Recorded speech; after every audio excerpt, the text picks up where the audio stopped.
are two victims of what we are raising. And we'll have the legal team present the subject of what we are raising.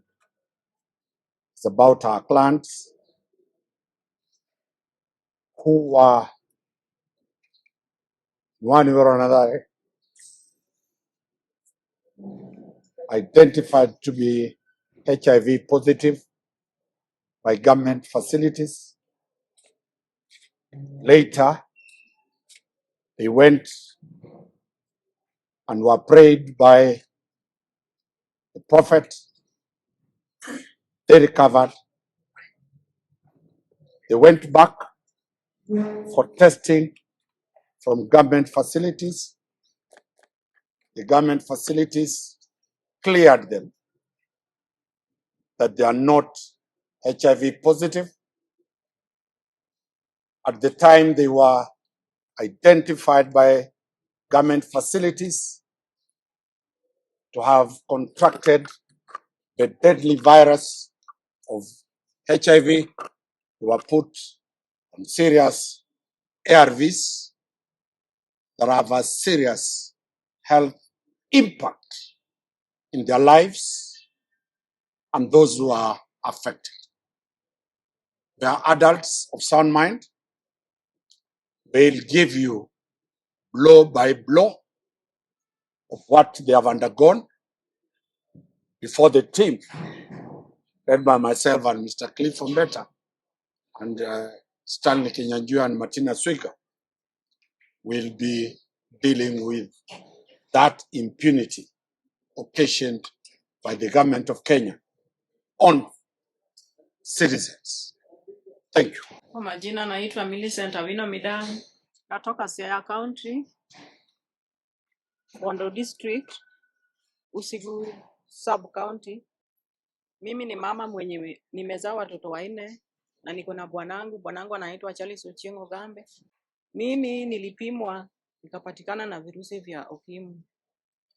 Nilipimwa Ulungo dispensary, ilikuwa tarehe 14 mwezi wa 9 2023. Nilipatikana na virusi vya. Sasa hao madaktari wenye walinipima wananiuliza, Millicent, unaweza anza kumeza madawa? Nikasema pana, lazima nirudi nyumbani kwanza nieleze bwanangu vile maisha yangu iko. Na hiyo wakati nilikuwa mgonjwa sana, nilikuwa naendesha na nilikuwa nakohoa na vitu zilitoka kwa mwili yangu yote, na sikuwa naweza kutembea na nilikuwa nasikia uchovu sana. Sasa venye nilienda huko walipima malaria hawakupata, walipima typhoid pia hawakupata. Sasa wananiuliza, Millicent, unaweza kubali tukupime HIV? Nilisema ndio, juu nilikuwa mgonjwa sana. Sasa walinipima virusi vya ukimwi, wakaniambia, mama, uko na ugonjwa, sasa itabidi tu uanze kumeza madawa. Nikasema hapana, wacha nirudi nyumbani kwanza niende nimwambie bwanangu. Sasa kurudi nyumbani, kulingana na venye nilipatwa na hiyo ugonjwa iliongezeka kwangu sana kwa sababu nilikuwa na stress sana. Sasa kurudi nyumbani nilimwambia bwanangu, nilikuwa nalia tu kwa sababu nimepatikana na hiyo ugonjwa ya ukimwi. Nilikuwa nalia kila wakati, nilikuwa nalia na niko mgonjwa, hata siwezi fanya kazi zangu. Sasa kurudi nyumbani nilimaliza 1 week bila kurudi kwa hospitali. Hao madaktari walinifuata tena nyumbani mali nilikuwa naishi, wakaniambia, Millicent, utakufa juu ya hii ugonjwa, utakufa, itabidi uanze kumeza madawa. Wacha tena turudi tuende tukupime tuone kama bado uko na ugonjwa ama hauna. Tulirudi. Sasa hiyo ilikuwa tarehe 26 mwezi wa 9 2023. Tulirudi nao hospitali, wakaenda wakanipima tena. Pale kunipima wakapata kama bado niko na ugonjwa. Walipima na 2 test. Moja ikatoka positive, ingine pia ikatoka positive. Wakaniambia, Millicent, uko mgonjwa, anza kumeza madawa ndio itakusaidia juu hali yako pia si mzuri. Nilisema sasa kuchukua hapa dawa karibu na mimi siwezi, juu hapa ni karibu na mali ninaishi. Afadhali naweza enda mali ingine niende nichukue dawa huko. Ndio walinituma niende Usigu. Nikatoka hapo tarehe 27 mwezi wa 9 2023 nikaenda usiku. Usiku kufika pale nilieleza daktari vile hali yangu iko, wakaniambia hatuwezi weka kwa madawa kama baada hatuja kupima, lazima tukupime tujue kama uko na ugonjwa ukweli. Huwezi toka na maneno mali pingine na ukuje nayo hapa. Sasa hao madaktari pia walinitest, lab technician alinitest na 2 kits. Moja ikatoka positive, akasema wacha tena turudie nyingine.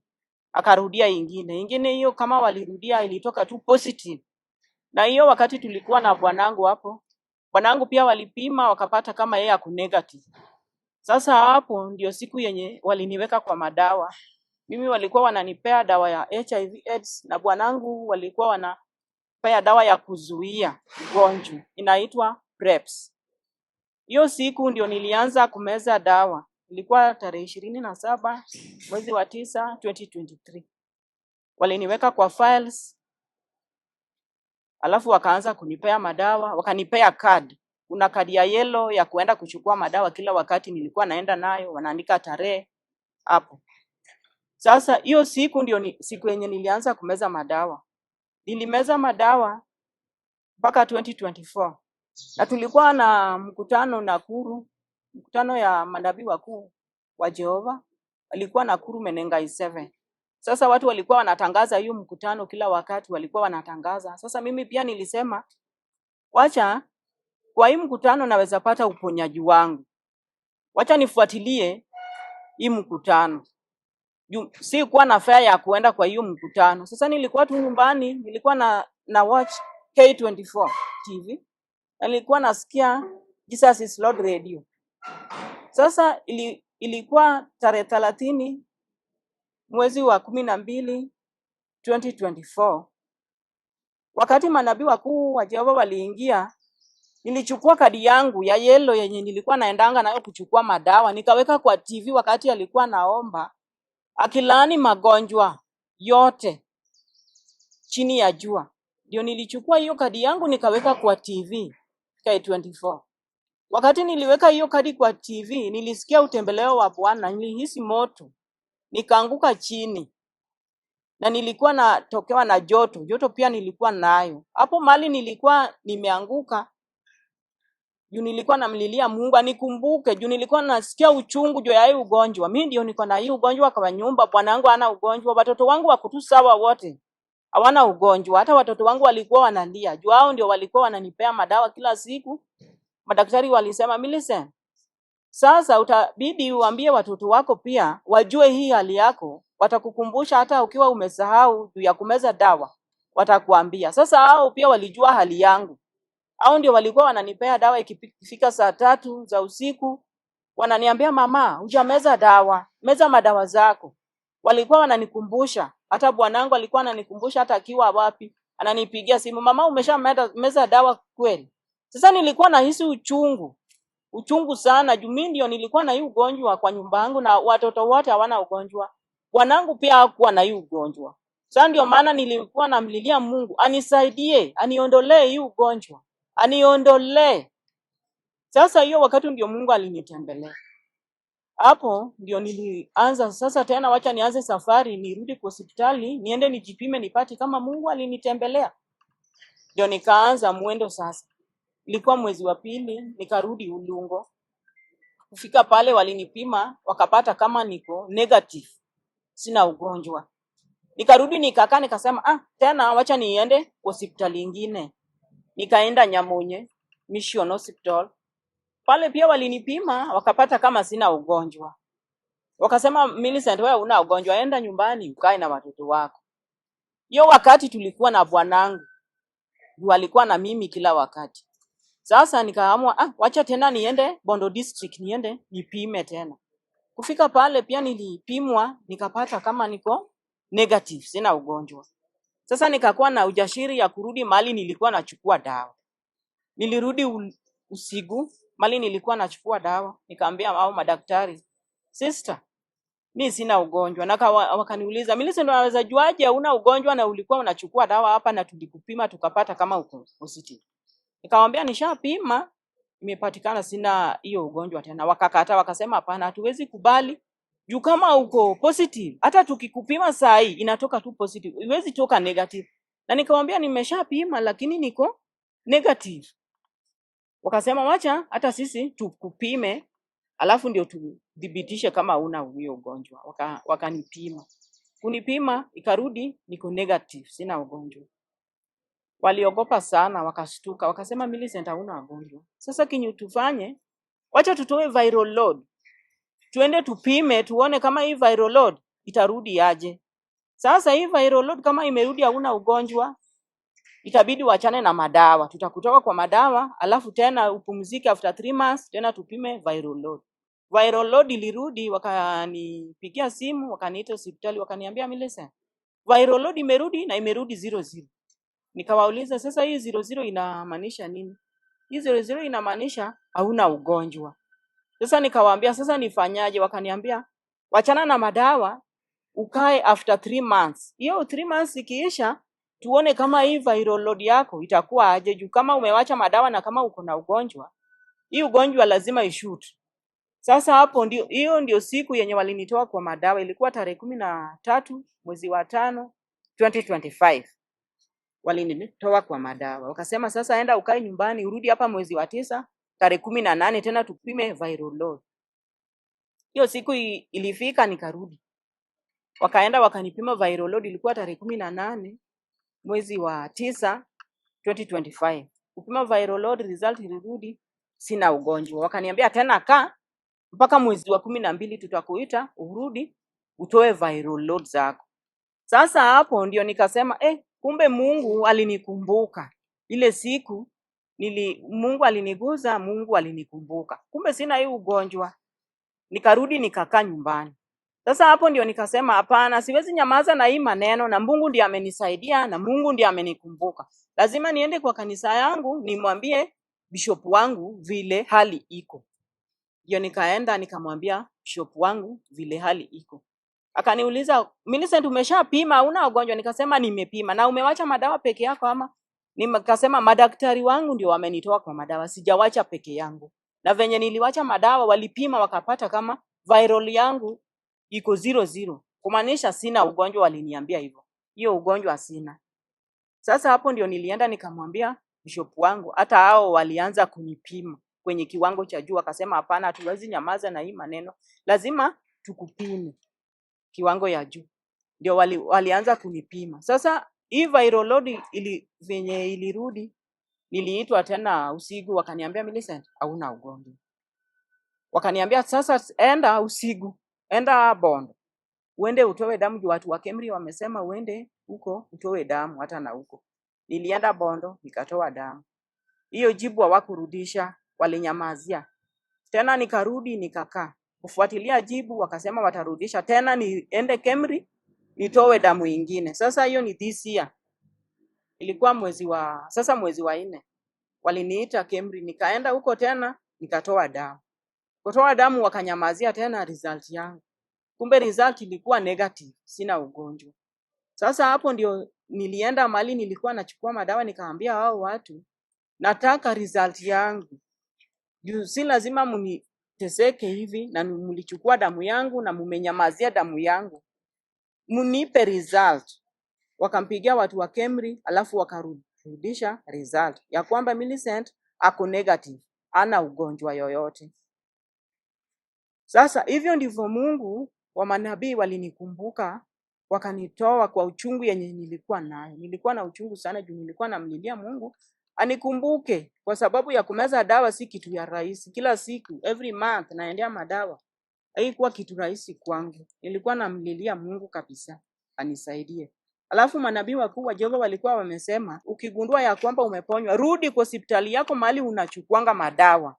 Au ndio wadhibitisha ya kwamba umeponywa. Ama ndio nilifanya hivyo, nilifuata hizo sharti, nikarudi mahali nilikuwa nachukua dawa. Au ndio walidhibitisha ya kwamba huyu mama ana ugonjwa. Au ndio walidhibitisha hivyo.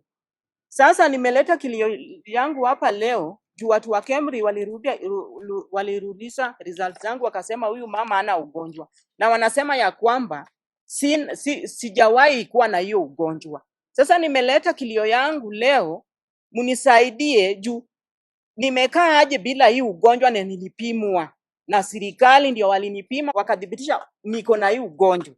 Sasa hiyo ndio nimeleta kilio yangu, munisaidie nipate haki yangu, munisaidie sana nipate haki yangu. Hata mimi ni mama, niko na watoto wangu walikuwa na uchungu, walikuwa wanalia kila wakati. Hata bwanangu alikuwa na uchungu juu mimi nilikuwa na ugonjwa. Mbona saa hii wanasema ati sikuwa na ugonjwa? Na wao ndio walinipima wakapata niko na ugonjwa, wakaniweka kwa madawa. Mbona saa hii wanasema sina ugonjwa? Hao watu wa Kemri ndio walikuwa wanapima viral yangu kila wakati, kila wasaa. Ndio walikuwa wanapima viral yangu. Kuenda kuuliza viral yangu, madaktari walikuwa wananiambia, Millicent, unaendelea na madawa vizuri, ndio maana hii ugonjwa haiwezi onekana kwako. Hii viral yako iko sawa juu unaendelea na madawa vizuri. Wakati nilianza kumeza hizi madawa nilikuwa tu sawa. Ugonjwa ile kuendesha iliisha.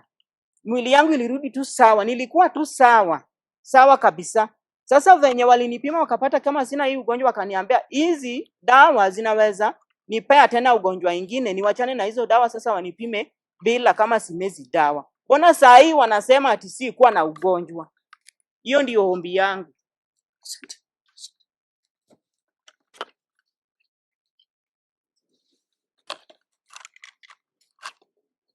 Kwa majina yangu naitwa Peter Owuor. Natoka upande wa Nanyuki. Mimi nilikuwa naishi hivi. Na hiyo ugonjwa iliniumisha kwa mwaka 2. Kwa mwaka 2 ilikuwa 2012 na 2013. Upande wa Romruti. Huko ndio nilikuwa naishi. Huko ndio nilikuwa makao. Kwa baada hiyo mwaka 2 ilikuwa nilienda nikapimwa. Daktari akanipima kuta niko na HIV na akanipatia madawa. Ilikuwa tarehe 3 mwezi wa 5 2012. Basi nikaendelea na hiyo madawa nikikunywa ikiisha. Daktari, kwa maana daktari alisema kwamba, akaniambia usikose kukunywa dawa. Dawa ikiisha wewe kuja uchukue dawa nyingine. Basi mimi nilifanya hivyo. Ikiisha tu naenda kuchukua dawa. Kwa hiyo miaka 2, siku moja nilikuwa nikimeza hiyo madawa sababu nilikuwa nimedhoofika sana mpaka afya yangu ilikuwa chini zaidi. Sababu hata ile kazi nilikuwa nafanya ya makaa, nilikuwa nachoma makaa msituni na ninasukuma na baskeli. Sasa nilikuwa nimewezwa mpaka hata nilikuwa nasukuma baskeli peke yake inanishinda. Basi siku moja nilikuwa pale Romruti. Nikatembea pale town Romruti. Nikakutana na hii kanisa ya Nabii Owuor pale wakiwa wameweka open air, ile mkutano ya hadhara. Sasa pale kufika pale wakasema kwamba wako na mkutano mahali fulani, sijui ni wapi siku hiyo. Lakini Mungu anaponya ugonjwa wote chini ya jua. Wakasema viwete wanatembea, viziwi wanasikia, na hata ukimwi Mungu anakausha. Mimi nimeketi tu pale chini kando kidogo hapo kwa duka fulani hapo. Basi mimi wakati walimaliza nikaenda nikaokoka na nikapokea Yesu. Basi kabla hapo nikaendelea kuhudumu kwa hii toba na utakatifu hii ambaye anaongozwa na Nabii Owuor. Basi siku moja ilikuwa 2014. Basi nikaweza kwenda mkutano 2014 pale Eldoret. Ilikuwa Eldoret 1. Sababu tunaita kianda Eldoret 2, kuna Eldoret 1, kuna Eldoret 2. Tunaita Eldoret 1. Sasa kufika pale kaingia tukaomba na pia Mungu akaingia. Wakati aliingia kalala, yetu kweli wanatembea. Mimi nilikuwa katikati ya watu pale na nilikuwa na hudumu kama security. Sasa mimi mchungaji wangu akaniambia, Owuor, hauwezi chunga hapa leo, wewe ni security, enda pale kitchen mahali watoto wanapikiwa chakula, ukaenda kuhudumu pale. Basi mimi nikafanya hivyo, nikaenda huko. Sasa wakati nabii wa Mungu alimaliza mkutano, alisema hivi, amelaani ugonjwa wa ukimwi, na akasema tena amelaani ugonjwa wa ukimwi, na sasa kila mmoja arudi kwa daktari wake tena, apimwe tena, angaliwe. Na akasema hivi, akasema Roho Mtakatifu itawatangulia. Basi sisi tukafika Sirago. Sasa ni kuelekea upande wa nyumbani Lomruti. Moja kwa moja paka nyumbani, mimi nikalala. Mimi kufika asubuhi nikaondoka moja kwa moja mpaka kanisani. Mimi nikaomba. Kutoka hapo nikaambia bishop wangu, alikuwa anaitwa Bishop Gideon, tulikuwa naye huko Lomruti. Nikamwambia mimi naenda hospitali. Akaniambia waenda. Basi mimi nikaenda pale hospitali na nikakuta daktari hule mwenye alipima mara ya kwanza, mwenye ambaye alikuwa ananipatia hiyo file, hiyo karatasi, kuna kadi ya yellow, na kadi ya yellow tulikuwa tunachukua nayo dawa ndio hii.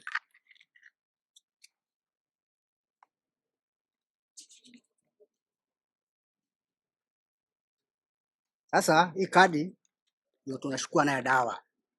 Bila hii kadi wewe sio mgonjwa. Ukiwa na hii kadi wewe ni mgonjwa, unakuja kuchukua dawa. Basi sasa nikamwambia hivi, mimi nimekuja uniangalie kama hii ugonjwa iko chini, kama hii ugonjwa iko juu.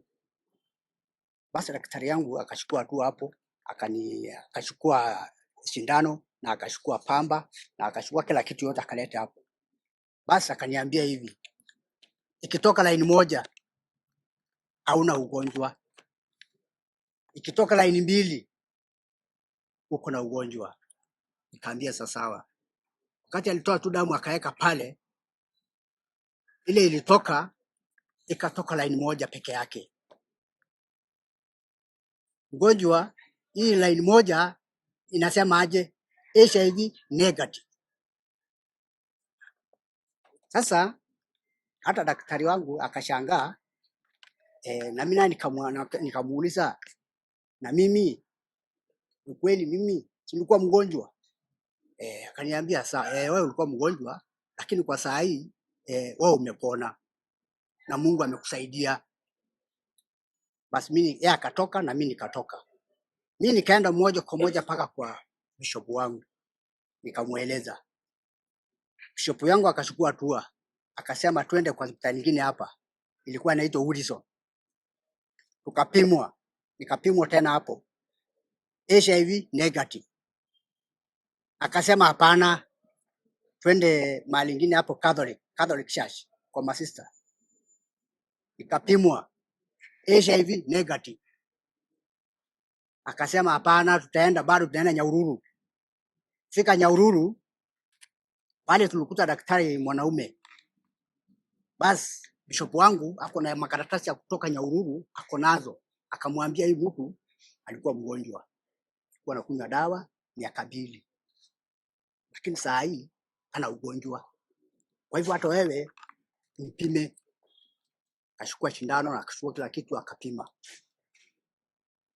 Sasa ile ilitoka HIV negative, sina ugonjwa. Huyo daktari tena akachukua akasema hapana, niko na kipimo kingine hapa, sio kama ile, wacha nipime tena mara nyingine ya pili.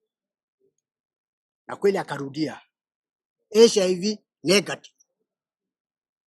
Tukatoka hapo kana na Nakuru, nikapimwa mara 2 hapo, ya private na hii ya serikali, yote 2 HIV negative.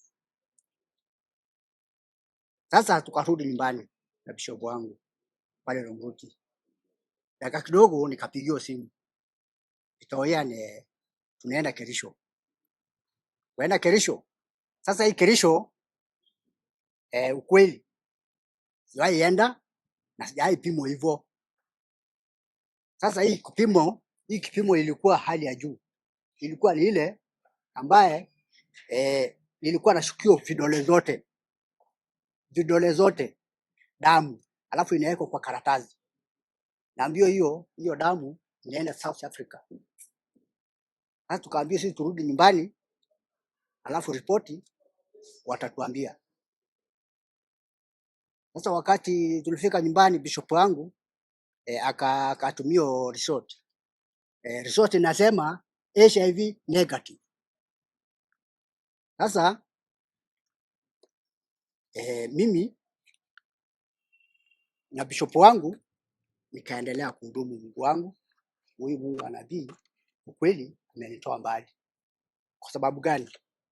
Mimi nilikuwa kwa ile makanisa mengine, nilikuwa na ugonjwa ulikuwa unaniumisha, sijapata uponyaji. Lakini wakati nilikuja hapa kwa hii toba na utakatifu kwa nabii Owuor, kwa hii kanisa yake, saa hii mnaniona nikiwa hivi, singekuwa na ningekufa hata bila mtoto. Kwa hivyo wacha niwaambie, mimi Toyan ningeendelea kuhudumu Mungu wangu kwa nabii. Na siku moja nilikuwa naendelea, hata nilikuwa naambia sasa hata bishop wangu, mimi sitaki maneno ya wanawake tena. Lakini siku moja Mungu akakuja, nikafanya harusi. Fanya harusi pale Nyahururu. Fanya harusi pale Nyahururu, kulikuwa na bishop Waronge, huyu hapa Nyeri, ndio alikuwa anasimamia, ndio alikuwa anashikanisha hiyo harusi.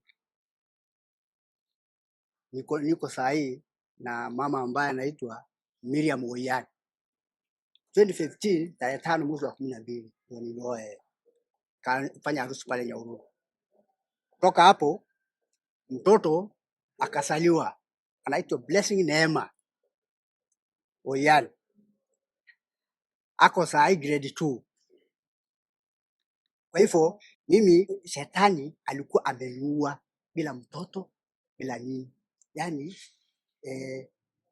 kweli nilikula raha, na hiyo raha karibu nikule, kwa kuwa ni huyu Mungu wa nabii, hakika singekuwa.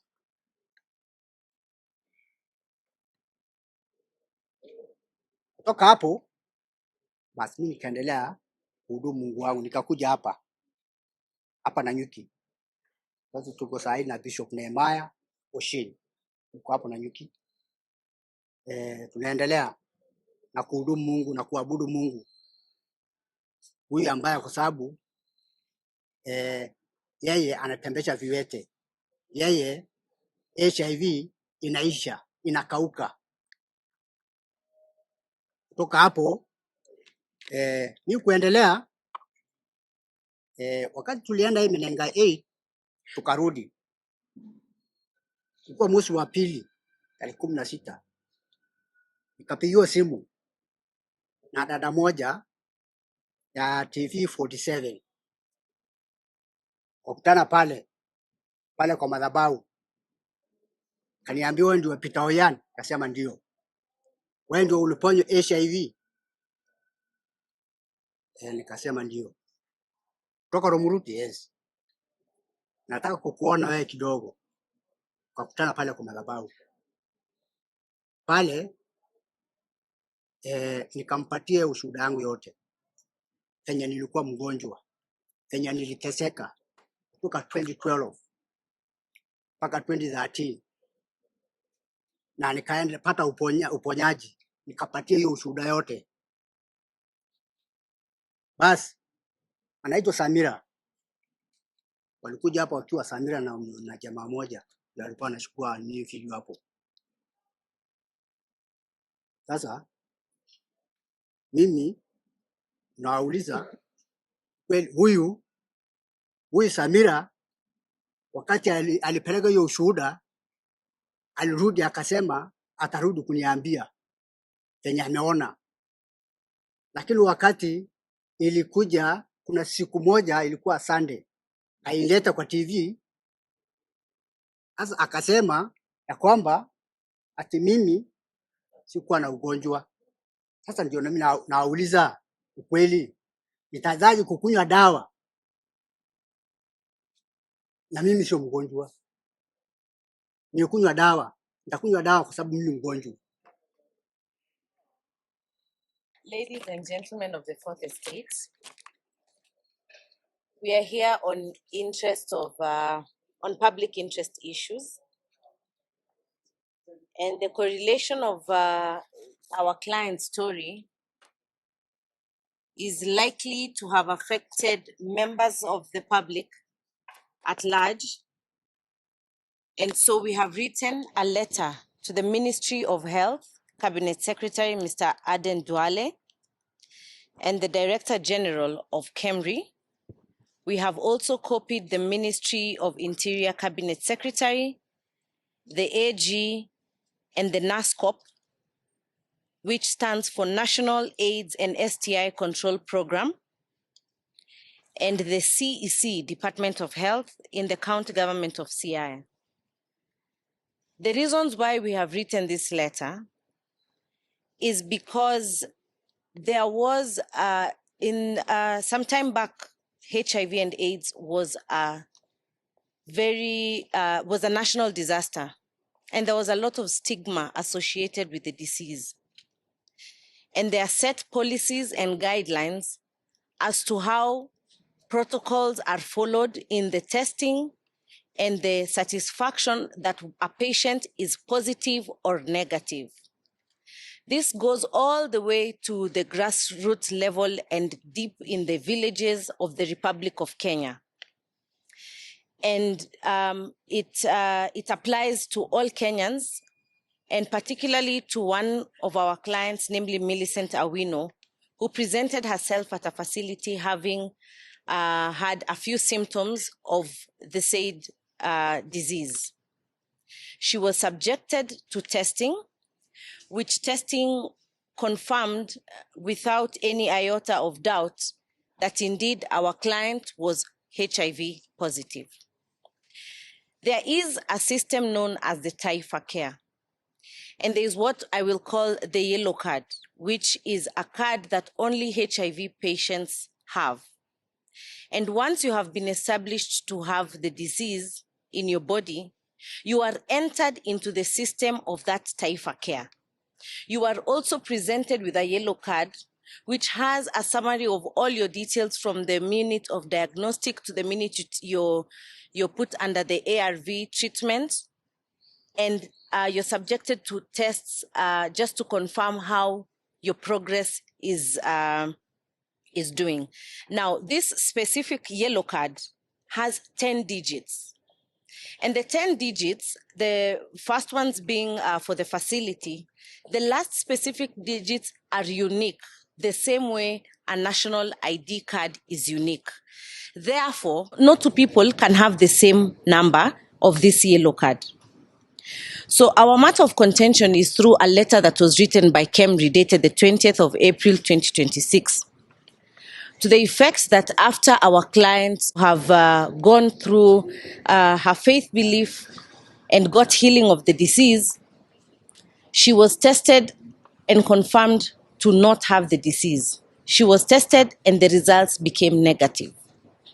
This brought a lot of public attention, and she was giving testimonies of how she is no longer suffering from the disease.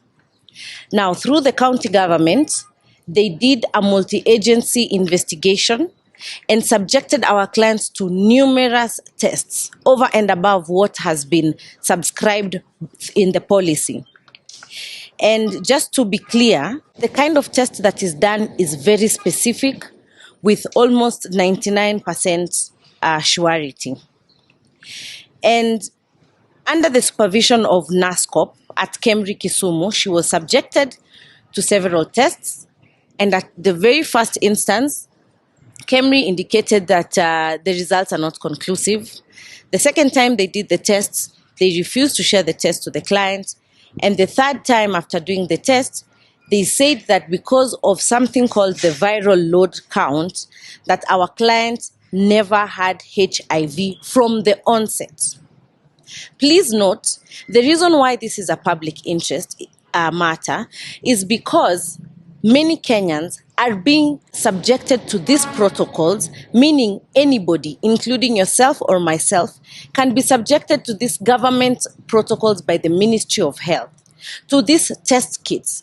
And these test kits have to be verified. They have to be, first of all, approved by WHO, and they are tested batch by batch, meaning they are extremely accurate. But you can be submitted to ARV drugs on the basis of a false status, which is very dangerous because these drugs have other side effects. And also you will be subjected to the stigma and the psychological trauma of having to bear yourself with this disease. So after she was tested by Kemri now came and said through a letter dated 20th April that our client never had that disease. Remember, all through, our client was given her unique number in the yellow card. All through, our client's details were contained in the Taifa Care system, which is national, and it is one system that is throughout the country. Kendi went ahead and asked for the details of this patient at the point where she was treated in Siaya. The information was forwarded. It was confirmed that she had been coming to take the drugs consistently. It was confirmed that indeed her details were entered in the Taifa system. It was also confirmed that she went through several tests to confirm that indeed she had the positive status. But now, because of her attending a faith-based crusade and to be healed through the ministry, Kemri is now disputing by stating that she never had this disease from the onset. This is raising serious concerns because of the vicious and rigorous vetting that the kits are subjected through NASCOP, the Pharmacy and Poisons Board, and National Public Health Laboratories, and the batch verification, and the sensitivity levels and specificity. Therefore, it is hardly untenable that those results would have yielded a wrong outcome. And just to be sure, a patient is subjected to more than 2 tests. We do not know if Kemri got the authority to subject our clients to numerous tests, and yet in their policy, they normally receive tests and give results and do not draw blood directly from clients or directly from patients. But they went against protocol, and they are now refuting that our client had the disease, yet in fact she was in all the systems according to the policy that is prescribed for HIV and AIDS.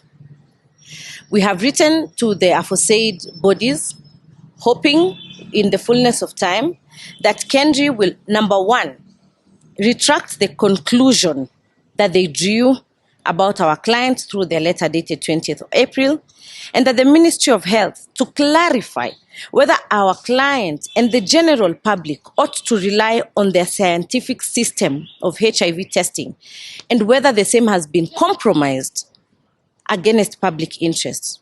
As I conclude and yield the floor to my fellow councils, Kemri cannot use the viral load as a justification, because normally, as we have been informed by medical practitioners before we initiated this quest, is that as soon as a patient is subjected to the treatment of ARVs, after 6 weeks or thereabout, the ARTs will show a low viral count.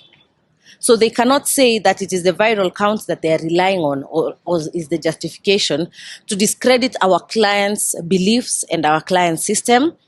This country, we have freedom of religious associations, and that cannot be watered down by any person purporting to want to sanctify or make well the systems that they have brought. So it is very important that this matter is addressed conclusively, owing to the sensitivity and the stigmatization and the psychological trauma that patients are undergoing.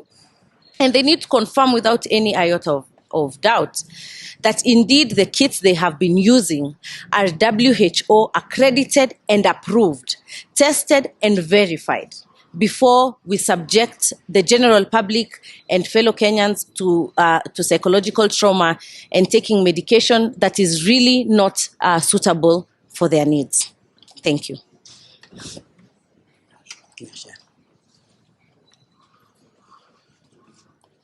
Now, we have all heard what our clients have gone through, and two things come into mind. First, Kenya is a country that is deeply rooted in spiritual affairs, either through the Christian faith, your traditional beliefs, or any other religion.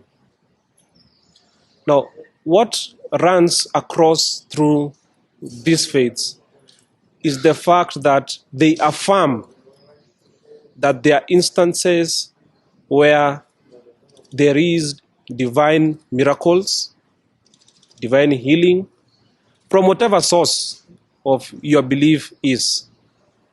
Indeed, sacred texts have accounts of very many instances where faith and understanding has created, or rather has formed, miracles and actions beyond human understanding.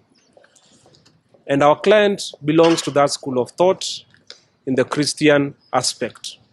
Secondly, we are all students of history, and we can all recount that while we are discussing epistemology,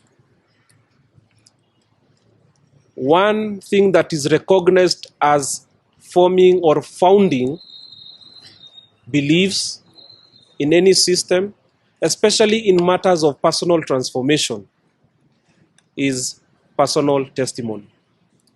So when the government comes and tells us that, no, we cannot believe what they are telling us, yet at the same time, we have the scientific backing of these two factors. What exactly is it telling us? Is it causing an affront to Article 38 of the Constitution, 32 of the Constitution, which protects freedom of conscience, belief, and religion? Or is it also telling us that the testing kits which they are providing to the members of the public are faulty? So this is an issue that we need to interrogate, given that our clients are feeling extremely injured and they are being labeled as liars. So where does the truth lie? That is the question that our address today seeks to answer. Thank you.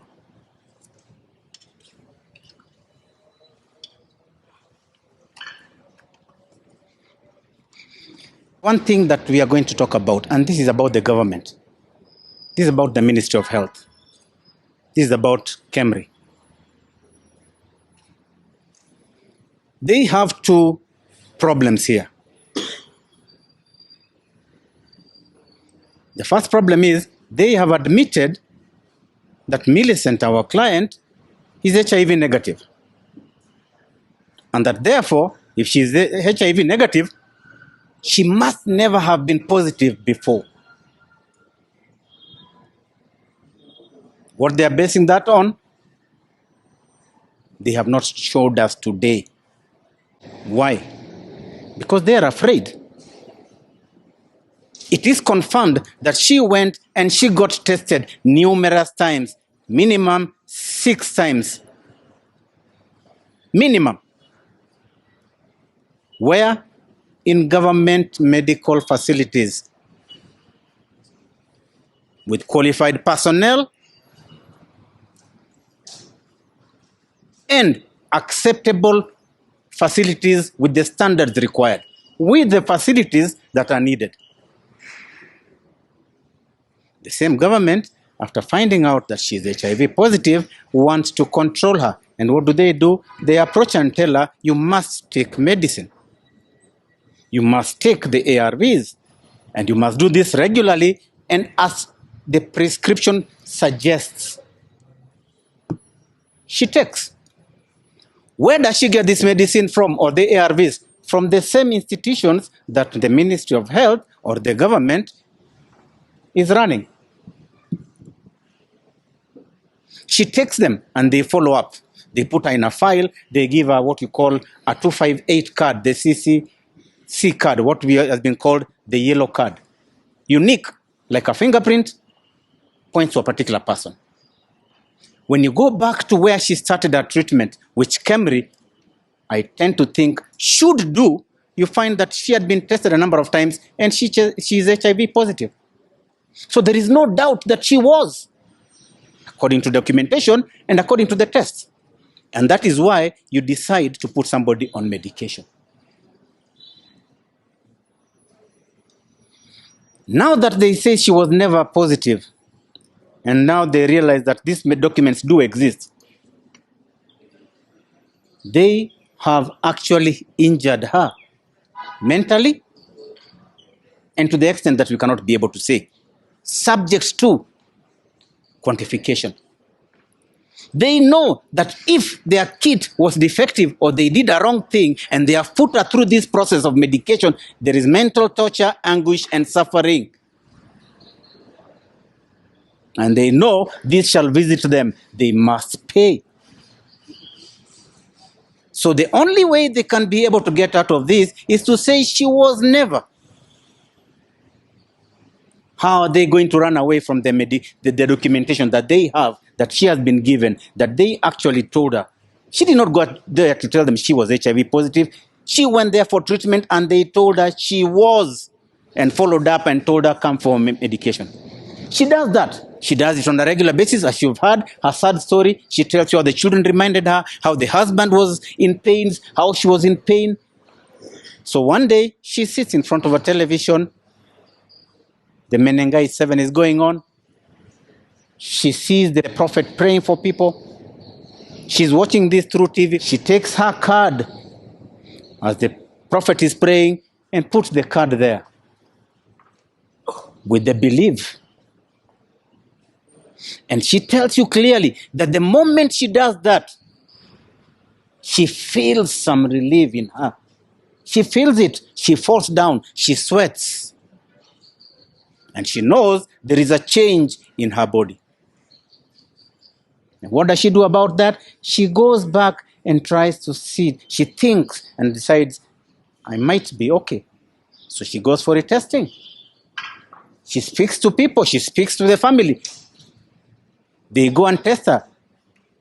And they find she's HIV negative. Not only once, but again for a number of times, not less than 6. Again. Now, are we going to say that faith to religion, beliefs to religion, is not true? Are we going to stand here and criticize it? Just like it said, he who does not believe cast the first stone. Is there anybody here who can cast the first stone that it is not true? Is there anybody who can tell her that she was not healed? This one does not require science. This is faith. This is religion. This is belief. So she's found out she's negative. What does Kemri do? Calls her, does the unlawful things, takes blood directly from her, and now goes back and says she was never positive. Do you see the consequences that they are fearing? Now, are you telling the public here today that you have defective kits, yet it's a constitutional right to health? Are you telling us that the diagnosis is not correct? Are you telling us you have medical staff that are not qualified? Are you telling us that you have fake results to many other people? Is that what you're telling us? Who is responsible? Now you see where I'm going with that story. Are you saying that you have different classes of people? The ones in Kemri are different from the ones that you have sent into the Siaya counties and all other areas? Are you saying that the facilities you have in Kemri could be better than the ones you're giving to the people in the local areas? Are you saying that you're discriminating?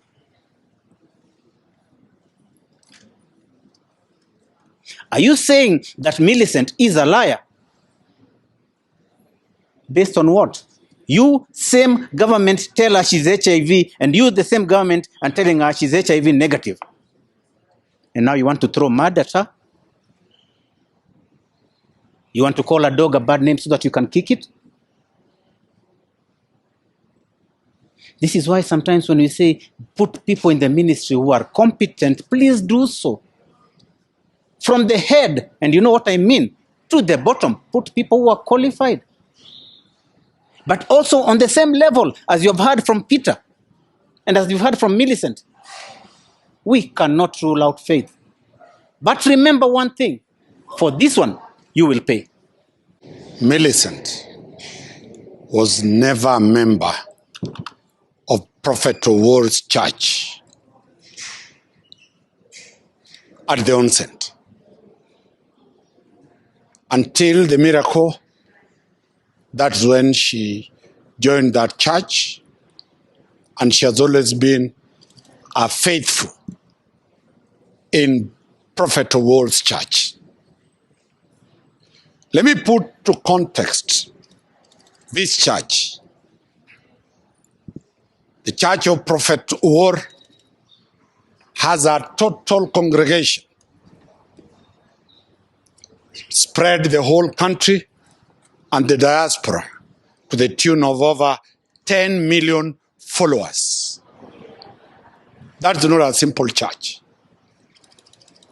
Number two, the church is both physical and virtual, so that the congregants can be able to access religious instructions and miracles physically and digitally. Millicent is a beneficiary of the second aspect of the digital miracle process. The essence of the miracles is as old as Christianity. It is as old as the old Bible during Moses' time. It is as old as mankind. Therefore, C.S. Duale was not there when the concept of miracles started. Three, our clients, and more specifically Millicent, was diagnosed by doctors to be having HIV/AIDS. These are government doctors. We have had a chance to listen to them, the doctors. Out of curiosity by me and Martina and Cliff, we asked the doctors, why are you in this church? And the doctors told us, but they test people, and once they certify that one has been tested positive, it is like the courts, and that's why we are here. That is a death sentence. They gave us the protocols of NASCOP, the original protocols of NASCOP. Once you have been tested positive, just go near the village where your grave is, because you are destined to die. New protocols, and we have attached a copy of the new protocols for testing. There is now provision for retesting. So scientifically, the question is, when there is the provision for retesting, then there is a possibility of testing negative. So the theory that once tested positive, you can never reverse to negative. Science has proved that you can reverse negative. And that is why the new protocols are saying retest. And that's why we are putting to Duale and his team at the ministry. Explain the circumstances under which you have allowed medical personnel to retest. Our client was tested by government officers. Our client was retested by government officers who are doctors. These doctors, after they tested very many Kenyans who were positive, later the same patients came back and told the doctors, retest. And after retesting, they found out that very many, like Millicent, are retesting negative. Surprisingly, I insisted to be given a data. Prophet Owuor's church has a total of more than 2,000 doctors in one church. Because of that. When Millicent and team said this, these doctors confirmed. The ministry was mad on them. The ministry was ready to sack all the government doctors. The ministry instituted disciplinary processes. None of the doctors was sacked. All of them are on the payroll of government. Those who tested first, second, third, fourth, fifth, and sixth, they're still in government payroll. That is a clear indication that the veracity of the tests are very clear. It was on TV when the doctors stood up and said, this is what we confirm.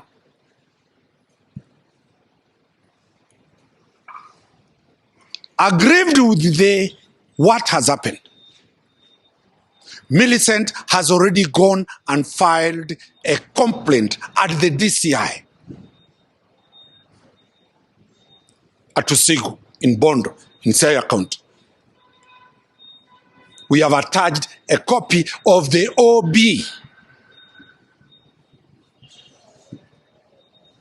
The DCI shall be moving to court through a miscellaneous to get the documents in custody of government.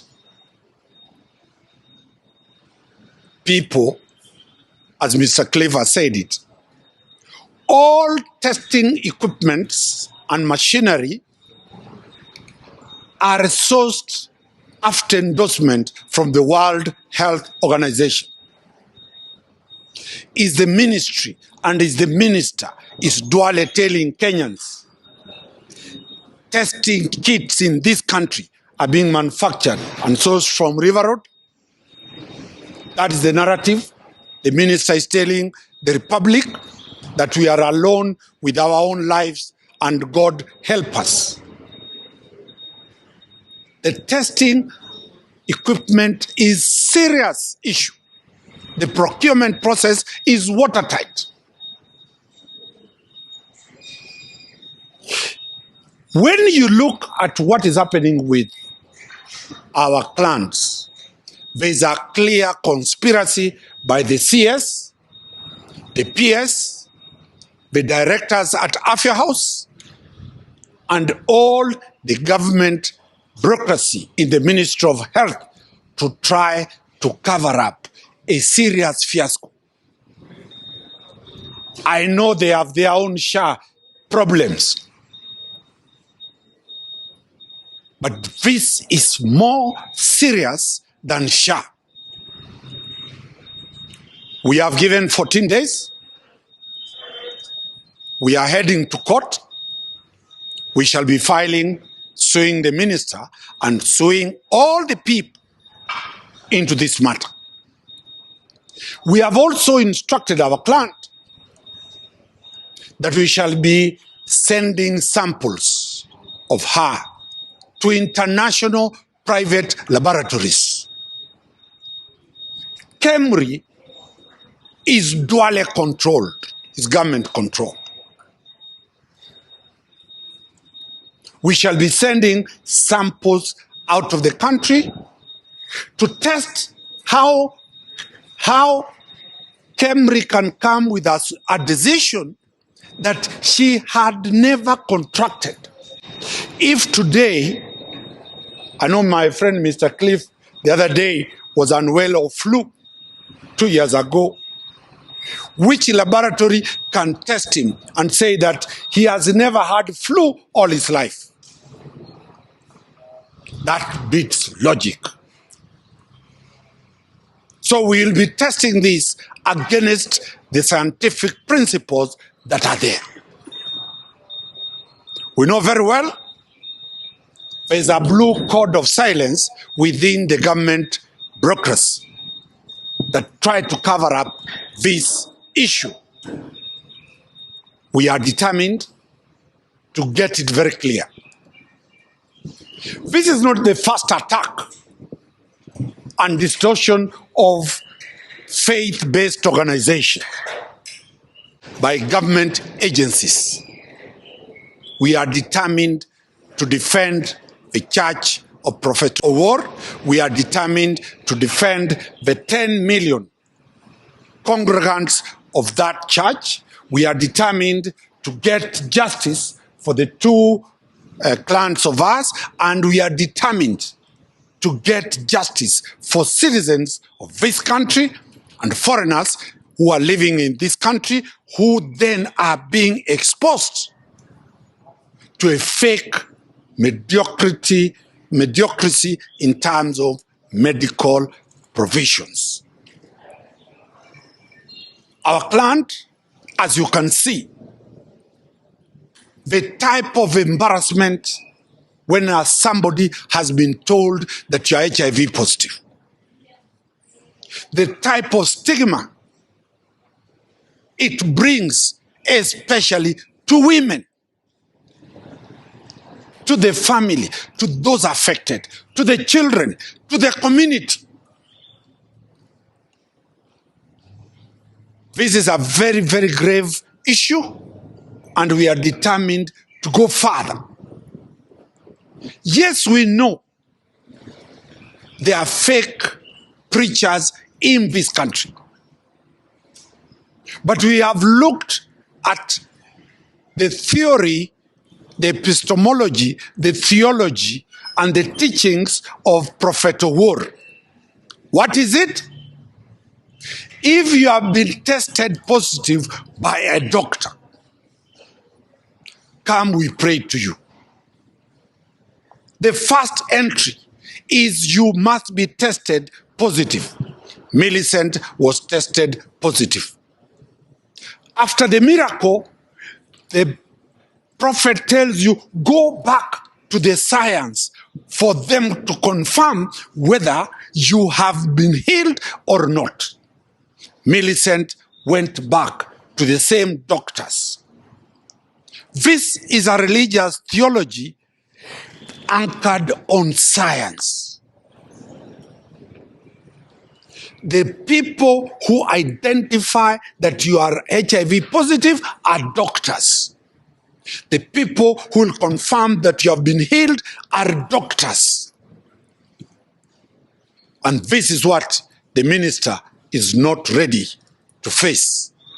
But as we have said, we have given a very firm notice that we are going for a classical case against the government of Kenya, and which will clearly bring thousands and millions of Kenyans who either are put on ARVs not because of their own fault, but because of the fault of the government of Kenya. We shall also equally be looking at the violations, the constitutional violations of Article 32 of the Constitution on the right to religion. We shall also be looking at the rights to health and the right to life. What our two clans have faced. This is a national matter, and we are urging Duale.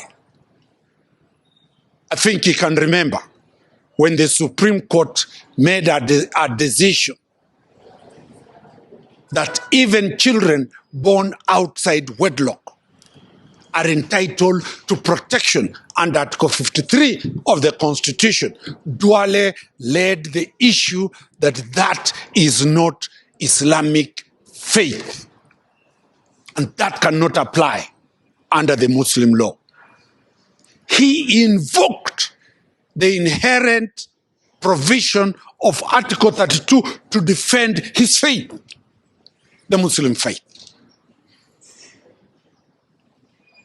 That time, Article 32 was very, very critical to the CS.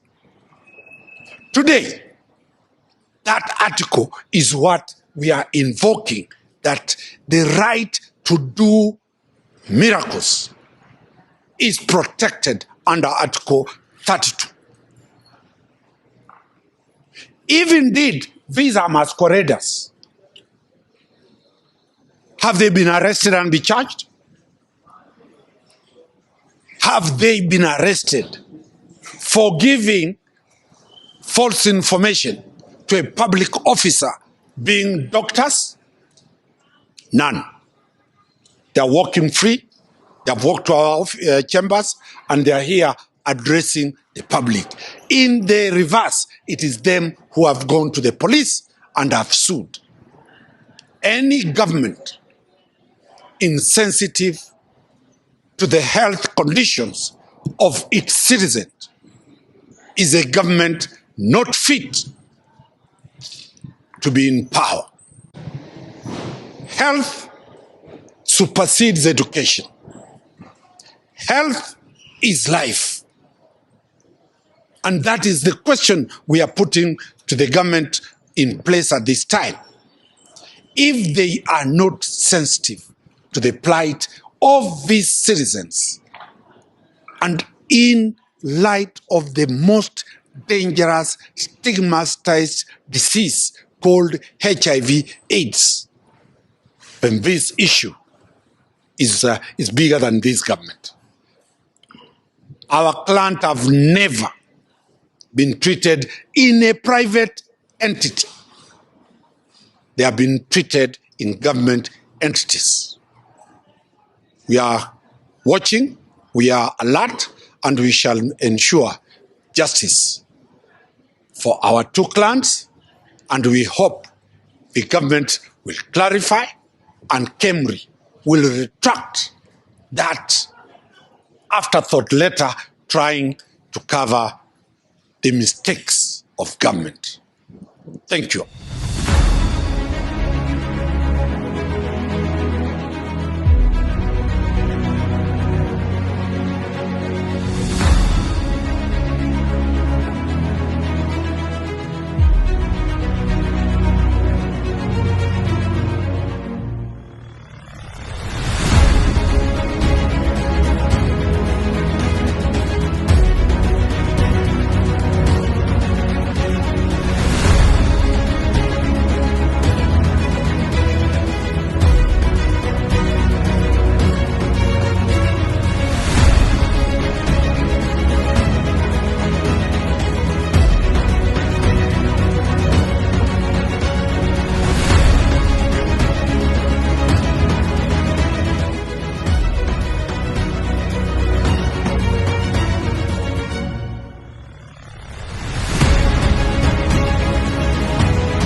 The glory.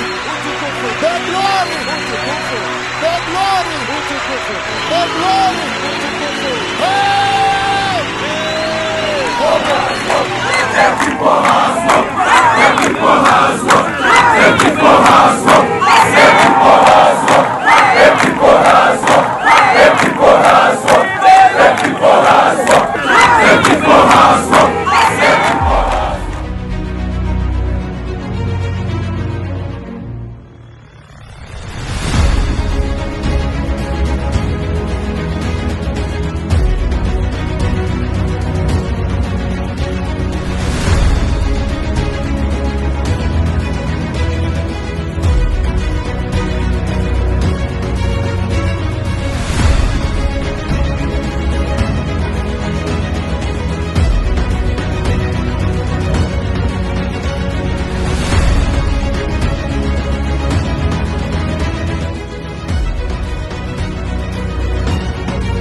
There is a massive earthquake about to hit Asia. 아시아에 엄청난 강진이 일어날 것입니다. It is 8.8. By voice, the Lord told me 8.8. 주님께서 음성으로 8.8의 강진이라고 얘기했습니다. 8.8. 8.8의 강진입니다. This is CNN breaking news. A massive 8.8 magnitude earthquake struck off of Russia's coast. This is an ABC News special report. One of the most powerful earthquakes ever recorded, of magnitude 8.8. The 8.8 magnitude quake hit off Russia's coast last night. The quake, centered near the Kamchatka Peninsula, measured 8.8.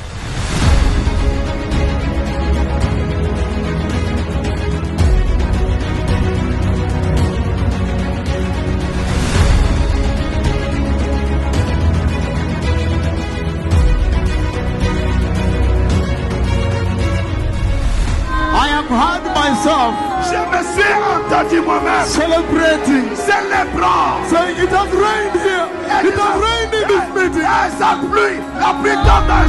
Then I saw the cloud, the cloud of rain.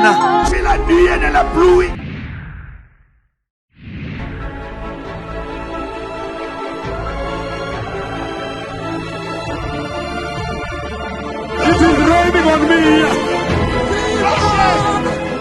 This is the rain. Ça c'est la pluie. I talked about. Dont j'ai parlé. Il était aveugle.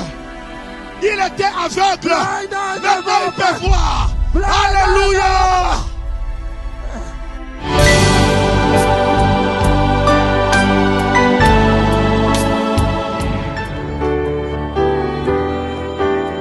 I have spoken to Jehovah God. So much rain coming over the field. Heaven, listen to me. The earth, please listen to me. Listen to what's in my mouth. I have spoken the release of the 4 white horses here. And the rain is falling.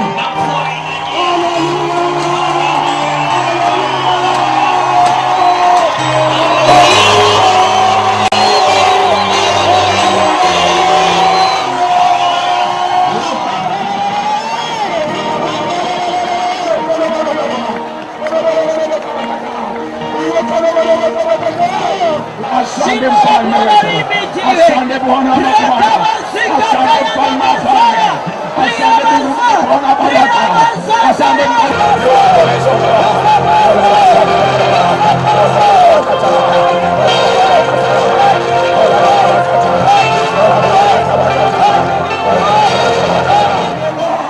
There is going to be a tremendous historic collision in the sky here. और यहाँ पे आकाश में ग्रहों का एक बहुत ही बड़ा टकराव होगा.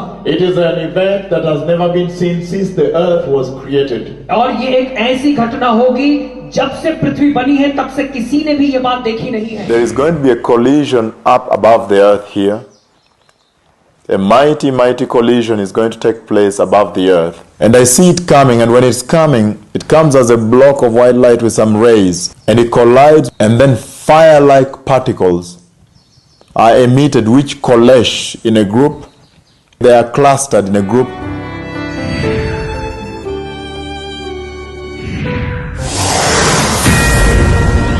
Fox News tonight. This is a Fox News alert. A violent cosmic crash in a distant galaxy. Scientists in the US and Europe, for the first time ever, detected gravitational waves, the ripples in time and space, by closely observing two stars in outer space and watching as the stars crashed into each other. For the first time ever, scientists have seen the spectacular collision of two neutron stars. We have, for the first time, seen both gravitational waves and light from the collision of two dense stars. And here is the actual sound of the collision.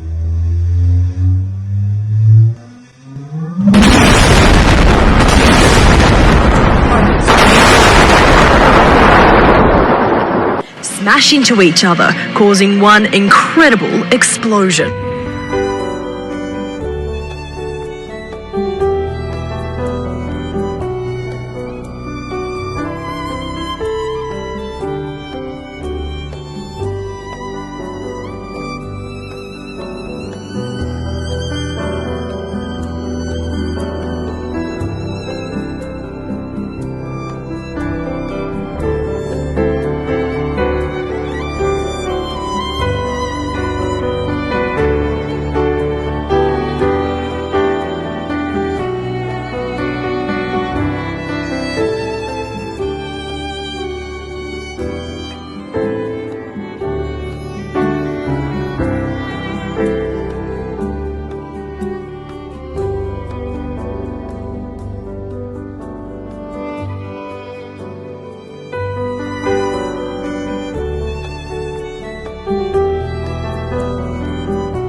The Lord has shown me the entry of the church. O Senhor me mostrou a entrada da igreja. And He has sent me to announce to you. E me enviou para anunciar a você. That very soon the church will enter. Que muito em breve a igreja vai entrar. And He's saying. E Ele está dizendo. That the Messiah is coming. Que o Messias está vindo. And He's saying. E Ele está dizendo. That we must prepare. Que devemos preparar. By turning away from sin. Abandonando o pecado. Without holiness. Sem a santidade. Nobody will see the Lord. Ninguém verá o Senhor.